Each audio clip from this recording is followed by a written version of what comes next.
Mutlu günler değerli izleyenler. Ekranlarınızın karşısına hoş geldiniz. Reçete başladı. Yine startını verdi. Değerli uzmanımla sağlık adına sohbet gerçekleştireceğiz. Evet, sağlık kısmında ne konuşacağız? Bugünkü seçtiğimiz konu horlama. Sevgili hanımlar, boşanma sebebi biliyorsunuz değil mi? Yani eşimiz horladığı zaman artık tahammülsüzlük kısmına geliyor olay ve sonrasında boşanmanın bile hak olduğu durum kısmına geçiyor yasada diyebiliyorum. Doğru mu biliyorum hocam?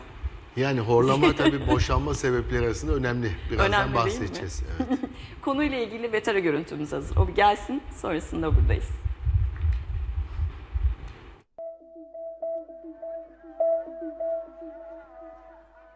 Uyku apnesi apne olarak da bilinir. Uyku sırasındaki solunum durmalarından kaynaklanan ve uyku düzeninin bozulmasına sebep olan önemli bir hastalıktır. Uyku apnesi sinir sistemindeki bir problem nedeniyle, uyku apnesi veya solunum yollarındaki bir tıkanıklık nedeniyle uyku apnesi oluşabilir. Uyku apnesinin belirtileri nelerdir? Yüksek gürültülü horlama, yorgunluk, aşırı sinirlilik, konsantrasyon bozukluğu, sabah baş ağrısı, uyku apnesinin sonuçları olarak ortaya çıkabilir. Hastalarda hastalığın seviyesine göre bu sorunların biri, birden fazlası ya da hepsi birden görülebilir.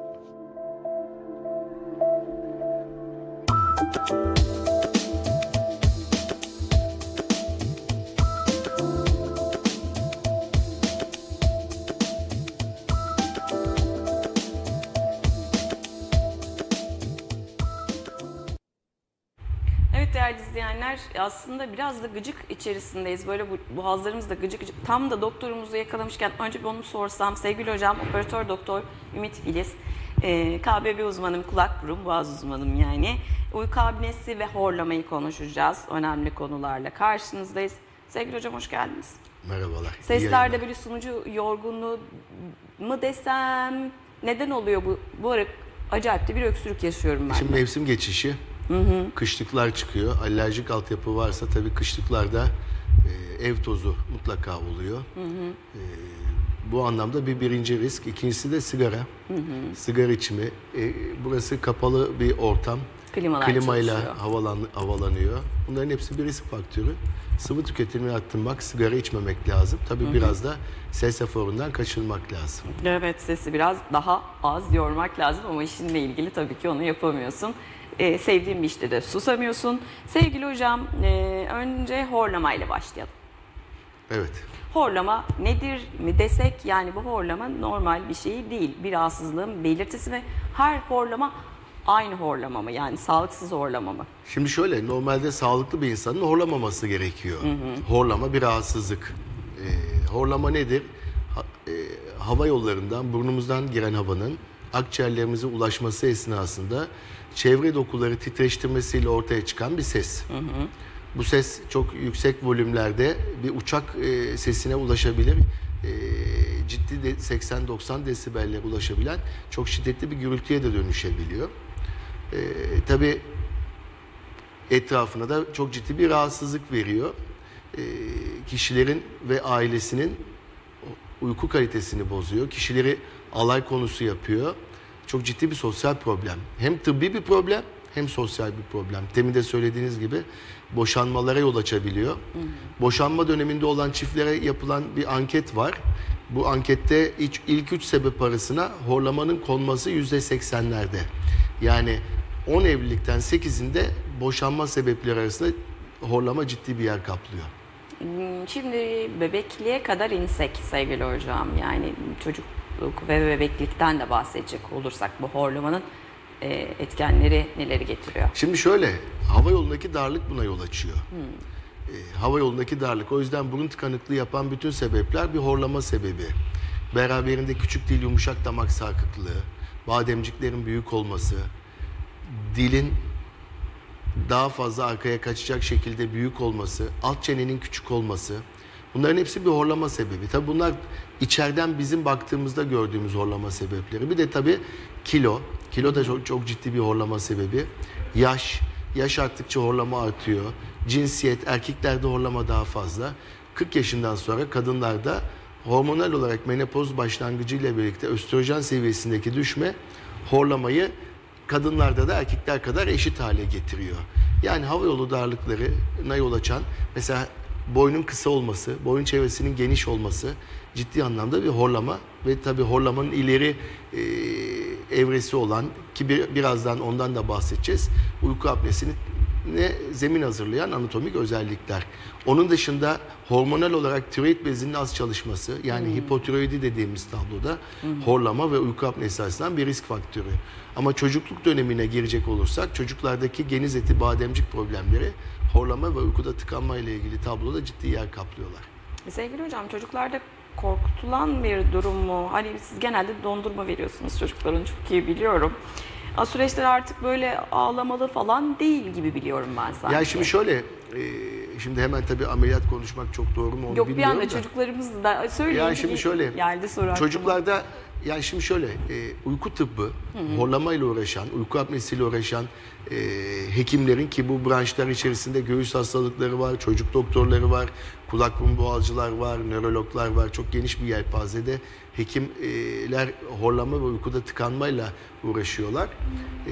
Şu an gelinen nokta şu: İleriki yaşlardaki sıkıntıların, yani horlama ve uyku apnesinin tedavisinin çocukluk döneminde yapılması gerektiğiyle ilgili. Yani çocukluk horlamasını önemsemek lazım. Ki ileriki yaşlarda uyku apnesine bu dönmesin. Ama çocukluk horlamasını şu açıdan da önemsemek lazım.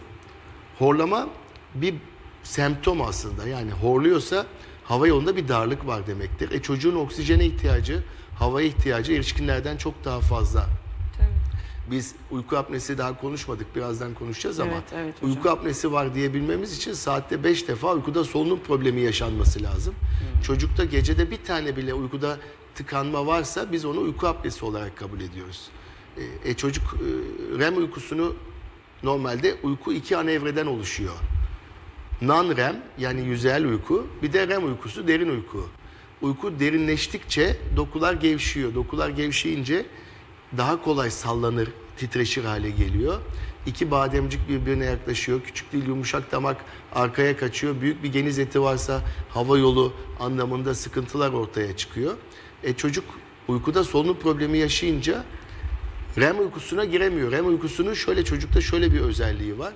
REM uykusu büyüme hormonunun salgılandığı, yani çocuğu büyüten bir uyku. O yüzden REM uykusu uyunamayınca çocuklarda büyüme, gelişme gerilikleri oluyor. O yüzden çocuk horlaması hem ileriki yaşlarda uyku apnesi olmaması adına önemli, hem de çocukluk yaşında, yani içinde bulunduğu dönemde de büyüme hormonu, yani REM uykusu ve büyüme hormonu salınımı ritmini bozduğu için önemli. O yüzden çocuklardaki horlama ve uykuda tıkanma rahatsızlığı erişkinlerden çok daha önemli. Çok daha erken hekime gitme ihtiyacı doğuran bir tablo. Sevgili hocam, şimdi tedavi edilmediği takdirdeki büyüme geriliği, ya annemizin de bunu takip etmesi kısmında dikkat ediliyordur ama gün içinde de nefes tutma gibi şeyleri de belirti olarak gösteriyor mu, onu çok merak ettim. Hayır. Yani uyku apnesi olan ya da horlama, şimdi biz çok hızlı gittik. Uykuda kalitesiz uykunun en temel bulgusu sabah yataktan yorgun kalkma oluyor. Tabii çocuklarda çok olmuyor ama ileriki yaşlı hastalarda da tabii gün içinde uyku hali olması, dikkat gerektiren işlerde başarısızlık, okul başarısı da bu anlamda etkileniyor. Yani uyku kalitesi bu açıdan çocuk için çok önemli. Gündüz yaşanan nefes tutmaları, o uyku apnesiyle bir alakası yok, horlamayla bir alakası yok. O tamamen kafasındaki düşünce esnasında, hani heyecanlanınca nefesimizi tutarız ya, onunla alakalı bir şey. Ben onun patolojik bir tablo olduğunu düşünmüyorum. Evet, bu da içinde dahil midir?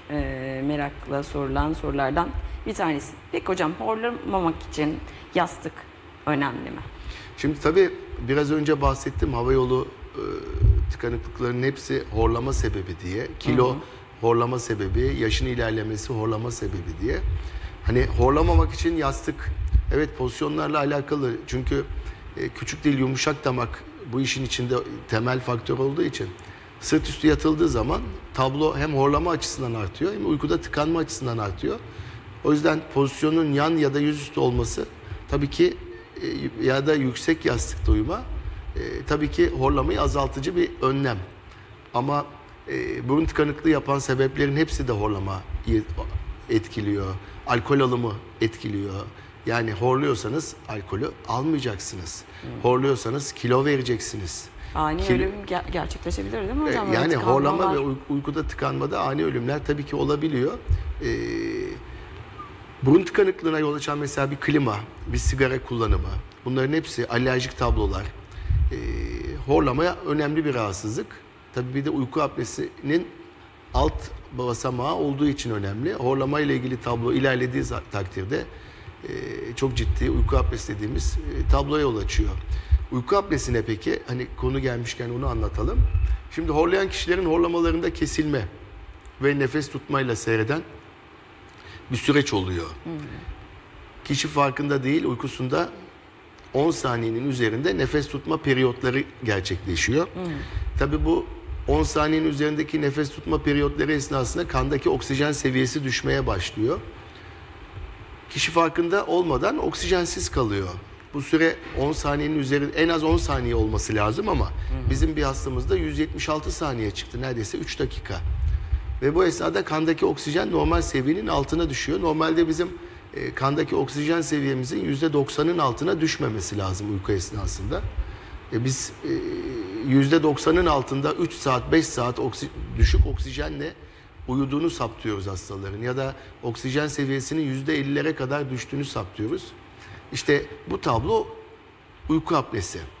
Uyku apnesi kimi zaman tıkayıcı sebeplerle ortaya çıkıyor. Kimi zaman beyin kökenli, beyin sapını tutan tümöral kitlelerle alakalı olabiliyor.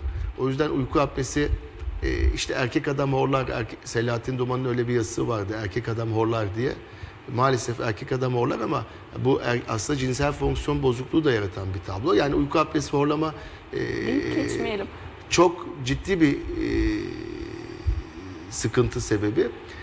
Hava açlığını su açlığı ya da normal açlıkla, gıda açlığıyla karşılaştırmamak lazım. Hava açlığına biz çok daha zayıfız ve oksijensiz kalındığında da tabii bu beyin fonksiyonlarını etkiliyor, kalp fonksiyonlarını etkiliyor. Uyku kalitesinin bozuk olması zaten gün içi bütün yaşam tarzımızı etkiliyor. Çok ciddi bir sosyal problem. Şöyle bilgi vereyim. Her 3 erişkinden birinde horlama var. Horlayan her 3 kişiden birinde de uyku apnesi var. Bu şu anlama geliyor. Aslında 10 kişiden, sokaktaki 10 kişiden bir tanesinde uyku apnesi var demektir. Uyku apnesi biraz önce de konuştuğumuz gibi ben şöyle bir bilgi daha ekleyeyim. 7 kat daha fazla trafik kazası yapıyor uyku apnesi olan kişiler. 5 kat daha fazla kalp krizi yaşıyorlar. Uykusunda felç geçiren hastaların yaklaşık %86'sında uyku apnesi olduğu gösterilmiş. Rakamın büyüklüğüne bakın. Yani uykuda felç geçiren hastanın %86'sında uyku apnesi olduğu gösterilmiş. Birden fazla tansiyon ilacı kullanan hastada yaklaşık %80-85'lerde uyku apnesi olduğu gösterilmiş. Yani toplumda yarattığı sıkıntının büyüklüğüne bakın. Mutlaka sosyal çevrenizde oturduğu yerde uyuyakalan insanlar vardır. Onlarda mesela uyku apnesi olma ihtimali çok yüksek. Mutlaka çevrenizde birden fazla tansiyon ilacı kullanan vardır. Kesinlikle. Onlarda uyku apnesi olma ihtimali çok yüksek. Mutlaka sosyal çevrenizde gece uykusunda geçici iskemik atak dediğimiz ya da beyin kanaması dediğimiz, beyinle pıhtı attı dediğimiz kişiler vardır. Onlarda uyku apnesi olma ihtimali çok yüksek. İşte kalp krizine yarattığı, yani kalp krizi geçiren hastaların, tansiyon ilacı kullanan hastaların, beyinle ilgili problem yaşamış hastaların hepsinin aslında bir uyku testi dediğimiz polisomnografi testiyle uyku apnesi açısından değerlendirilmesi lazım. Kan şekeri regülasyonunda, tansiyon regülasyonunda, yani kan şekerinin kontrolünde, tansiyonun kontrolünde sıkıntı varsa mutlaka uyku apnesinin araştırılması lazım. Sevgili hocam, şimdi Covid atlattık. Tabii ki o aşılardan da korkuyoruz ve çünkü aşıdan sonra şöyle bir yorumlar yapıldı ya. Yani bu aşıdan sonra oldu. Kalp krizleri arttı. Dediğiniz gibi işte birçok rahatsızlığı arkasına saydık. Peki bunun nedeni bence şu olabilir. Biz doğru düzgün doktora gitmiyoruz. Bu durumlardan haberimiz yok. Diyorsunuz ya, şeker hastası bile, tansiyon hastası bile. Yani bu kısımda ani kalp krizi ölümlerinin olduğu ölçütte. Şimdi şeyi kabul edemiyorum mesela. Deryancığım, şimdi doktora gitmemek dışında doktoru dinlememek de var. Şimdi mesela siz sigara içiyorsunuz, ben içmeyin diyorum. Ama içmeye devam ediyorsunuz. Bunun gibi, yani şimdi mesela kilo alımı. Nedeni Kilo kötü kendimizi alımı arttıkça yaramıyoruz. uyku apnesi artıyor. Biz hastaya diyoruz ki zayıflaman lazım. Ama şöyle bir kısır döngü Söz var. dinlemiyoruz. Doğru. Kilo aldıkça apne artıyor, apne arttıkça kilo artıyor. Bu kısır döngüden çıkartılması gerekiyor hastanın. Burada tabii birinci basamak bu rahatsızlığın ciddi bir rahatsızlık olduğunu, ölüme yol açabileceğini, kalp krizine yol açabileceğini, 7 kat daha fazla trafik kazası riski taşıdığını bilmemiz lazım. Tabii hal böyle olunca bunun bir kere bu konuyla ilgilenen bir kulak burun boğaz hekimine başvuruyla çözülebileceğini bilmemiz lazım. Değil Ya mi? da göğüs hastalıkları uzmanı ya da nörologlar. Ama uyku tıbbıyla uğraşmak bu anlamda bu işi kolaylaştırıyor. Bir kere hekim başvurusu lazım ama hekim başvurusu öncesi bunun çok ciddi sonuçları olduğunu bilmek lazım. Kişinin kendisi ya da yakınları. Sonuçta evinizde biri horluyorsa, horlarken uykusunda nefes durmaları oluyorsa, sabah yataktan zor kalkıyorsa, gün içinde uykuları oluyorsa, işte yemek yedim, yemek ağır geldi. İşte akşam televizyon başında çok yorgundum, uyuyakaldım. Aslında bunlar gün içi yorgunluğun, evet iş yorgunluğunun, iş temposunun mutlak işaretleri ama bu aslında gece uyku kalitesinin bozuk olduğunun da önemli bir işareti. Bir kişi gün içinde ne kadar çok uyuyorsa, sabah yataktan ne kadar çok zor kalkıyorsa onda mutlaka uyku apnesini düşünmek lazım. Bu uyku apnesi mutlaka kilolu insan hastalığı da değil. Yani çok zayıf insanlarda da karşımıza çıkıyor. Yani bu belirteçleri değerlendirmek ve bunu önemsemek ve mutlaka sizin de biraz önce dediğiniz gibi hekim başvurusu yapmak lazım. Ve de sözlerini dinlememiz gerekiyor Evet. değerli izleyenler. Konu Ya da oraya sevdiklerimize öncelik veriyoruz. Kendimizle ilgili planları ötelediğimiz durumlarda da oluyor. Ya zemini sırf hani aşı diye bağlamayalım. Uzmanlarımızdan duya bende de bu konu netleşti çünkü biz kendimize dikkat etmiyoruz. Hocalarımızın sözünü dinlemiyoruz. Bu kısımda lütfen uzmanlarınıza başvurmaktan vazgeçmeyin. Adı horlama, aman dediğiniz bir durum değil. Zeminine bakacak olursanız neleri arkası arkasına getiriyor. Hangi hastalıkları tetikliyor. Allah korusun kalp krizlerini hızlandırıyor. Sevgili hocam şimdi ağzı açık uyumak. Şimdi tabii ağzı açık uyumak burundan alınan havanın yetmediğini çok önemli bir göstergesi. Ama sadece burun tıkanıklığı ile ilgili problemler açısından değil, ağız açık uyuma, büyük bademcikler, küçük alt çene, büyük dil, zeminli de aşırı kilo, boynun kısa ve geniş olması, yani horlama ve uykuda tıkanmayı sebep olan bütün faktörler zemininde de ortaya çıkabilir. Bunların hepsi bir bulgu. Yani bunların hepsi aslında benim hekime gitmem lazım. Bir kulak boğaz hekimine gitmem lazım dedirten bulgular. Yani bir kişi horluyorsa, bir kere basit horlama deriz biz tanım olarak ama aslında hiç basit değil. Çünkü yapılmış bir çalışma var. Yani birçok çalışma var ama çok net bir çalışma var. Horlayan bir kişinin 10 yıl sonra kalple ilgili, kalp sağlığı ile ilgili bir hastalık yaşama ihtimali hiç horlamayan bir kişiye göre çok daha fazla. Yani horlama bir yolculuğa çıkıldığını gösteriyor. O yüzden horlamayı bir kere önemsemek lazım. Vücut tepki veriyor aslında değil mi? Yani alarm çalıyor. Aslında horlama bir alarm. Yani bu horlamayı alarm olarak görmek lazım. Biraz önce bahsettim. Yani horlamayı erkek adam horlar. Selahattin Duman'ın böyle bir yazısı vardı. Erkek adam horlardı başlık hatta. Ben bu yazıdan çok etkilenmiştim. Ama aslında cinsel fonksiyon bozukluğu sebebi horlama. Yani horlayanlarda, uykuda tıkananlarda hem kadın cinselliğinde hem erkek cinselliğinde ciddi bir cinsel fonksiyon bozukluğu yaratan bir problem. Bir de yapılmış bir çalışma daha var. Horlayan kişilerin eşleri bir saat daha kısa uyuyor. Mutsuzluk sebebi Tabii. hem cinsel fonksiyon bozukluğu hem uyku kalitesini etkileyen yanınızdaki kişinin horlaması. Bunlar bir araya geldiğinde ne oluyor? İşte bu boşanmaya gidiyor, ayrılmış yataklara gidiyor, mutsuz aile yapılarına gidiyor. Bir kere bu böyle bir sosyal problem. Onun dışında horlayan kişiler alay konusu oluyor. Yani otobüs yolculuklarında ya da iş için bir yere gittiklerinde hep uyuyakalırlarsa ki uyku apnesi bulgusu bu. Alay konusu oluyorlar. Aslında horlanıyorlar. Aslında horlayan kişilerin horlanmaması lazım. Bir hekime yönlendirilmesi lazım. Peki biz hekimler ne yapıyoruz?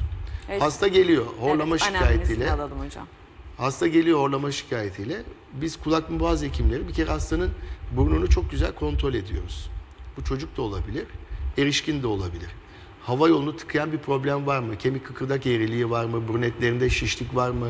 Alerjik bir tablosu var mı? Sinüziti var mı? Ön taraftaki bulgularımız bu şekilde. Onun dışında burun çatısı darlıkları, burun kanatlarının zayıf olması ve buna bağlı çökmeler, burundaki çok ciddi dışarıdaki yamukluklar da horlamayı tetikleyebiliyor. Sonrasında nereye bakıyoruz? Geniz bölgesine bakıyoruz. Büyük bir geniz eti var mı çocukta? Ya da erişkin hastada genizde yer kaplayan tümöral bir kitle var mı? Buna bakıyoruz. Sonra aşağı iniyoruz. Küçük dil yumuşak damak sarkıklığı var mı? Büyük bademcikler var mı? Alt üst çene kapanışına bakıyoruz. O da mı önemli Tabii hocam? alt üst çene kapanışına bakıyoruz. Alt çene küçük mü?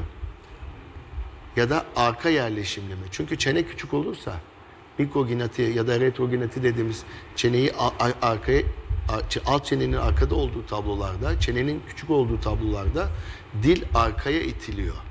Arkaya itildiği zaman da uykuda arkaya kaçmalar, işte tıkanmalara yol açıyor. Bunlara bakıyoruz. Dilin büyüklüğüne bakıyoruz. Sonra kamera sistemiyle endoskopla yapıyoruz tabii bunları.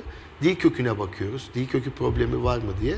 Bir de epiglot dediğimiz tam böyle gırtlakta yer kaplayan bir kıkırdak var. Onu değerlendiriyoruz.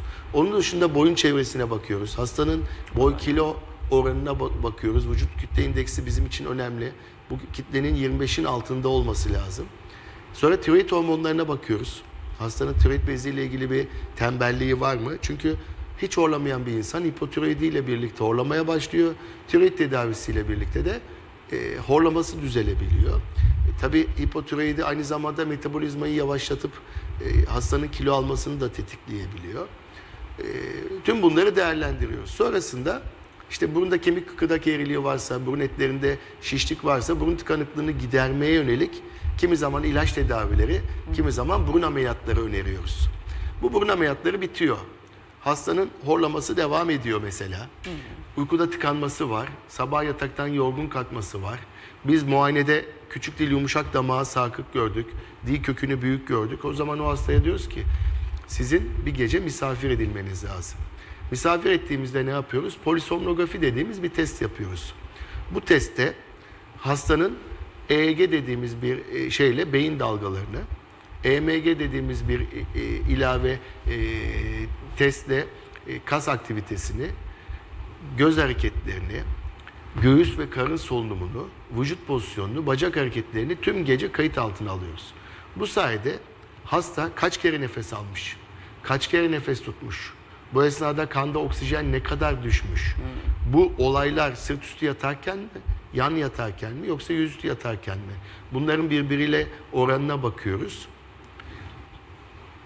Uykuda tıkanma kişinin nefes alma çabasına rağmen mi oluyor yoksa beyinden nefes almaya emri mi gitmiyor? Yani merkezi santral apne mi yoksa tıkayıcı uyku apnesi mi? Bu ayrımı yapıyoruz. Bunun sonrasında o hastanın muayene bulguları eşliğinde hastayla oturuyoruz, karşılıklı konuşuyoruz.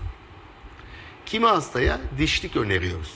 Diş hekimlerinin yaptığı, alt çeneyi öne alan, biraz önce bahsettiğim diş alt üst çene kapanış problemi olan, alt çenenin arkaya gittiği hastalarda alt çeneyi öne çeken, alt çene öne gelince dil kökü de öne geliyor. Böylece dilin arkaya kaçması engellenmiş oluyor. Böyle bir protez yaptırabiliyoruz. Ya da diyoruz ki küçük dil yumuşak damak çok sarkık, bademcikler çok büyük. Bademcikleri alıp hava kanalını açmamız lazım. Küçük dil yumuşak damağında boyunu kısaltıp arkaya kapak gibi gitmesini engellememiz gerekiyor. Ya da titreşerek ses çıkartmasını engellememiz gerekiyor diyoruz. Kimi hastaya da böyle bir horlama ameliyatı yapıyoruz. Kimi hastaya da CPAP dediğimiz bir maske veriyoruz. CPAP dediğimiz şey bir maske, beraberinde bir hortumu var ve bir cihaza bağlı. Bu cihaz ortam havasını alıyor, nemlendiriyor ve o boru vasıtasıyla maskeye getiriyor. Bu maskeler kimi zaman sadece burun maskesi, kimi zaman ağız maskesi, kimi zaman da ağız burun maskesi şeklinde oluyor. Hasta nefes almayı unuttuğunda bu cihaz yardımıyla hastaya hava vermiş oluyoruz. Bununla ilgili bir ölçüm yapılıyor. Bu ölçümde hastanın ihtiyacı olan basınç değerleri belirlenmiş oluyor. Aynı gözlük numarası gibi. Ve hasta bu cihazı kullandığında uykuda tıkanma ile ilgili problem cihaz kullanımıyla birlikte ortadan kalkıyor. İşte biz hastaya bu tedavi seçenekleri sunuyoruz. Maske kullanımı hastaların tabii çok da istemediği bir şey. Ama maske kullanımıyla birlikte tablo o kadar net düzeliyor ki benim bir tane yazlıkta, bir tane kışlıkta, bir tane arabamda maskem var, CPAP cihazım var diyen hastam var. Karımdan vazgeçerim, CPAP cihazımdan vazgeçmem diyen hastam var. Bu kadar bağlılık da yaratıyor. Çünkü hastanın bütün o depresif hali, enerjisiz hali, sabah yataktan zor kalkan hali, gece uykuda tıkanan hali bir cihaz kullanımıyla ortadan kalkıyor. Artık bunlar o kadar yüksek teknolojik cihazlar ki bir kere çok az ses çıkartıyorlar. Uykuda değil mi zaten? Çok az ses çıkartıyorlar. İki gözlük gibi çok kolay adapte oluyor. Gerçekten ağır bir apnesi varsa, gerçekten bu cihazı kullanması gereken bir hastaysa gerçekten CPAP dediğimiz maskeyi hastalar çok rahat kullanıyorlar. O yüzden ön yargılı olmasınlar lütfen. Beraberinde eşin de duyduğu gürültü neredeyse sıfırlanmış oluyor. Mutlu bir evlilik tablosu. Yani tabii maske bu anlamda biraz antipatik gibi geliyor ama sonuçta maske kullanan bir hasta maskesiz bir gün daha geçirdiği takdirde uyku apnesiyle ilgili problemi daha düşük yaşıyor. Yani arada maskesiz bir gün off'lar verme şansı da var. Yani rahatsızlık çok önemli. Hocam, mutlaka bu yola girmek lazım. Yani bunu mutlaka önemsemek lazım. Çünkü uykunu alamadığın zaman ertesi günü sinirlisin. En basit örneği. Neden sinirli bir toplum olduk derken gene bende bir soru işareti Yani çıktı. tabii sinirli bir toplum olmayı tamamen buna bağlamak doğru değil ama büyük dedenlerinden biri olabilir bence sevgili yani hocam. ben hastalara şunu söylüyorum. Açlık, susuzluk, havasızlık. Değil mi? Biz havasızlığı konuşuyoruz. Yani ben hastaya nefes tut desem nefesini 30 saniye tutamayacak hasta uykusunda 2 dakika 3 dakika nefessiz kalıyor. Yani olay çok dramatik. Ve ben maalesef birkaç örnek vermek istiyorum. Olumsuz örnekler. Bunlardan bir tanesi yaklaşık bir 6 ay önce oldu. Uyku apnesi ön tanısı koyduğumuz bir hasta uyku testi için randevu almak istedi. 2 hafta sonrasına randevu verdik. Yoğunluk vardı. Hasta bu 2 haftalık süre içerisinde kalp krizinden kaybettik. İşte Allah Yani bir başka arkadaşımın eşi CPAP maske cihazı verdik. Bir gün önce eşi geldi bana dedi ki ya benim kocamla konuş, şimdi ismini zikretmek istemiyorum. Bu maskeyi kullanmak istemiyor dedi. Ertesi sabah cenazesi oldu. Yani ben bu iki olaydan çok etkilendim. Yani o yüzden sizlerin de bu anlamda bunu bu şekilde işliyor olmanız çok kıymetli. Yani izleyicilerimizin şunu bilmesi lazım Devletin ki horlama ve uykuda tıkanmayla seyreden bu rahatsızlıklar gerçekten hani fitilli yanan bir dinamit haline getiriyor insanları. Yani fitilin boyunun ne kadar uzun olduğunu bilemeyiz. O yüzden bunu önemsememiz lazım. Mutlaka ve mutlaka bir hekim, özellikle de bir KBB hekimine, özellikle de horlama ve uykuda tıkanmayla ilgilenen bir KBB hekimine mutlaka başvurmak lazım. Bu yakınlarda kim söyledi bizim? Bir arkadaşım söyledi. Yemekten sonra uykulamam geliyor diye. Kimdi hatırlayacağım. Ama isim vermeyeyim tabii. Yani var. Şimdi uyku sonrası, hemen sonrası uyku halinin sadece uyku apnesiyle alakası olmayabilir. Yüksek insülin direncide. insülin salınımı beraberinde sonrasında kan şekerinin düşmesi de bunu etkiliyor olabilir. O hastanın mutlaka bu anlamda o kişinin bir rahatsızlığı olduğunu bilmesi lazım. Mesela yüksek kalorili gıda ile bir anda temas da bunu tetikler. Hani tatlı yiyorsa, hani tatlı aniden kan şekerini yükseltiyor olabilir. Karbonhidrat yiyorsa. Hani bunların hepsi bir işaret. Yani bunu bilmek lazım. Dikkate almak lazım. Mutlaka. Sevgili hocam, devlet peki bu CPAP'ı karşılıyor mu? Evet, devlet CPAP'ı karşılıyor. Polisomnografi testinde ağır uyku apnesi olması durumunda CPAP'ı karşılıyor. CPAP'larda 2 çeşit. Bir sabit basınçlı CPAP'lar var. Bir de otomatik CPAP'lar var. Bazen çok ağır uyku apneleri oluyor. Onlara CPAP da yetmiyor. BiBAP dediğimiz bir başka cihaz veriyoruz. 2 basamaklı basınç uygulatan cihazlar.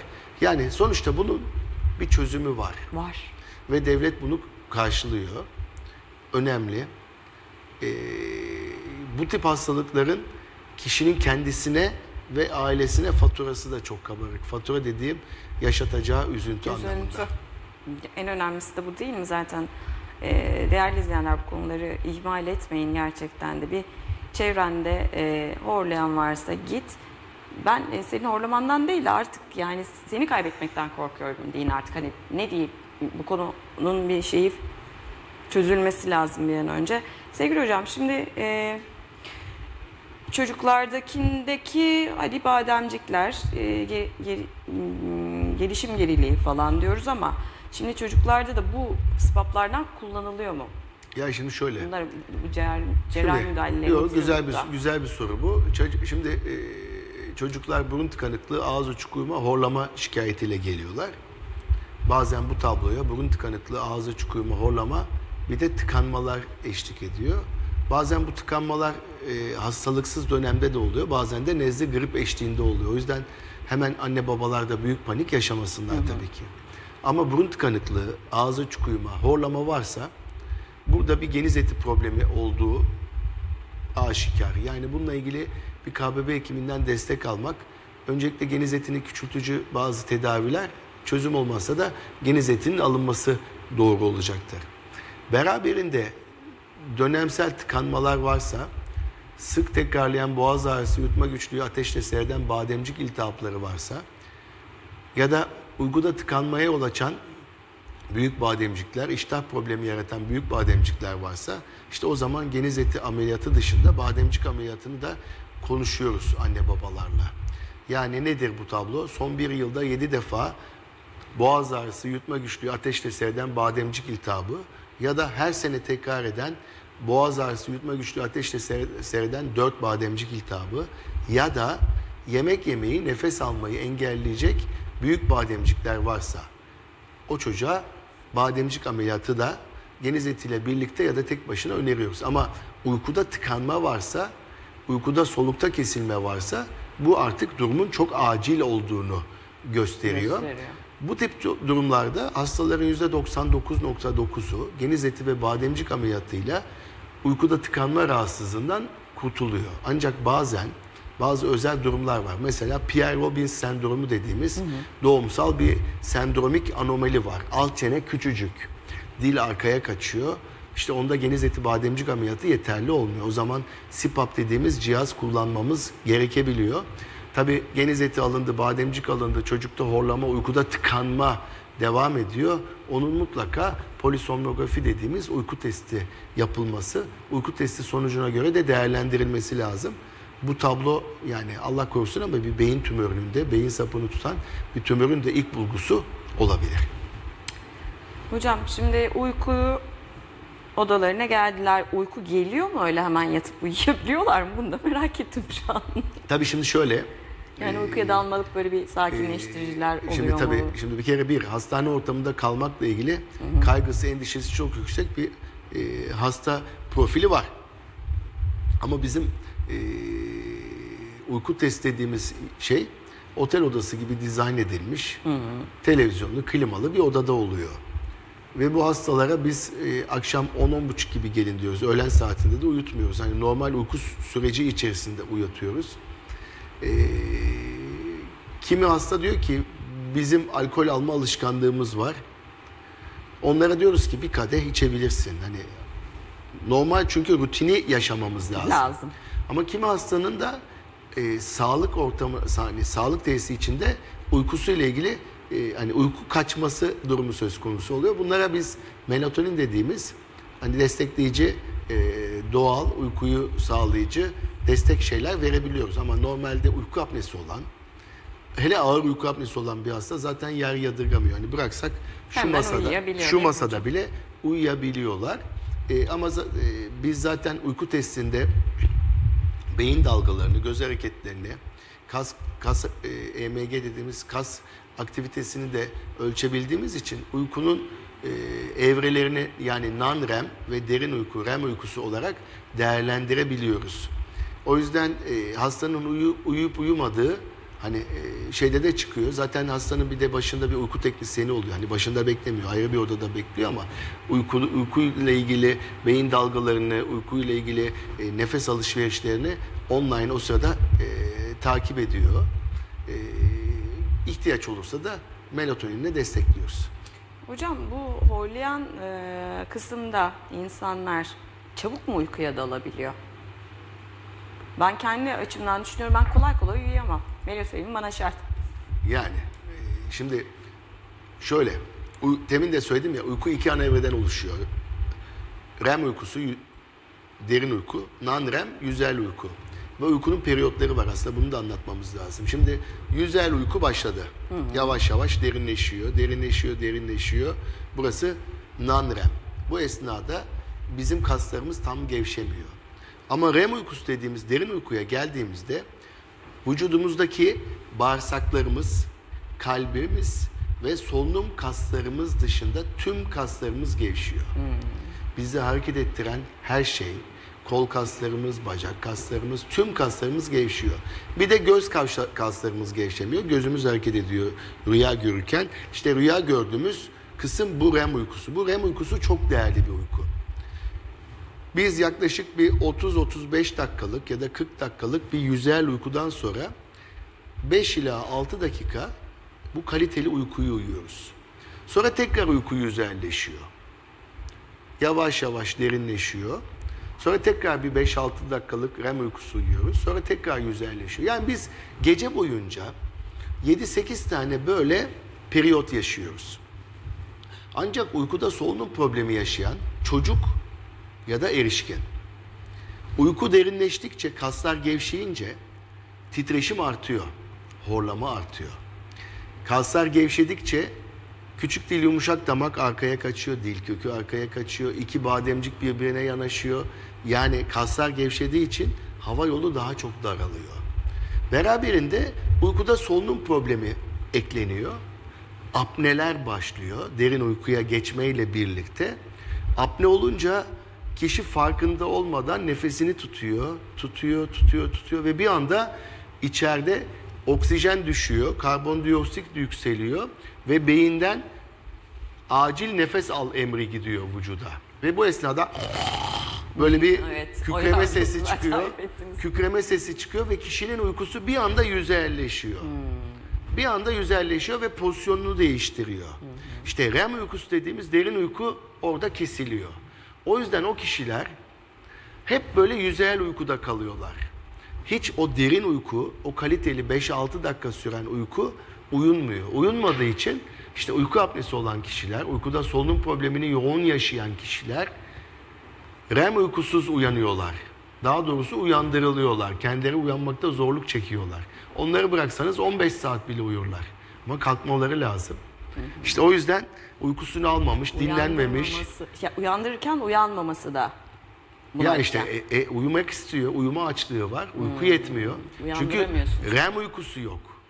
İşte biz o REM, bizim için en kıymetli uyku REM uykusu. Çocukta da çok kıymetli, erişkinde de çok kıymetli. İşte biz bunu nasıl anlıyoruz? İşte bir uyku testiyle anlıyoruz. Aileler, kişiler nasıl anlar? Bir, tanıklı apne dediğimiz uykuda kesilme. 2, sabah yataktan yorgun kalkma. 3, gün içi uyku hali. Akşam televizyon başında iç geçme. Televizyonda dışında işte sinemada, tiyatroda uyuyakalma. Araçta uyuyakalma. Direksiyon kullanırken uyuyakalma. Frensiz trafik kazalarında çok ciddi anlamda uyku apnesi var. Benim bir hastam vardı, askeri personeldi. Çayını karıştırırken uyuyakalıyordu. Yani düşünün, yani toplumda ne kadar dramatik sonuçları olabilir. Şimdi 10 erişkin birinde uyku apnesi var dedik değil mi? Bu demektir ki büyük şeyler için konuşuyorum. 10 araba kullanandan birinde uyku apnesi var demek. Bu demektir ki transport 10 şoförden birinde uyku apnesi var demek. 10 pilottan birinde. O yüzden uyku apnesi önemli. Bunu önemsemek ve unutmamak lazım. Sevgili hocam, değerli bilgilerinizi bizle paylaştığınız için çok ama çok teşekkür ederim. Gene bir önemli konunun altını çizdik. Başka bu da bir şey denmez. Operatör Doktor Ümit Biliz kulak burun boğaz uzmanım sizlerle birlikteydi. Sevgili hocam, son mesajınızı alayım. Yani horlayanları horlamayalım, horlayanları bir hekime götürelim. Değil mi? Yarın 12.10'da görüşmek dileğiyle değerli izleyenler. Hoşçakalın.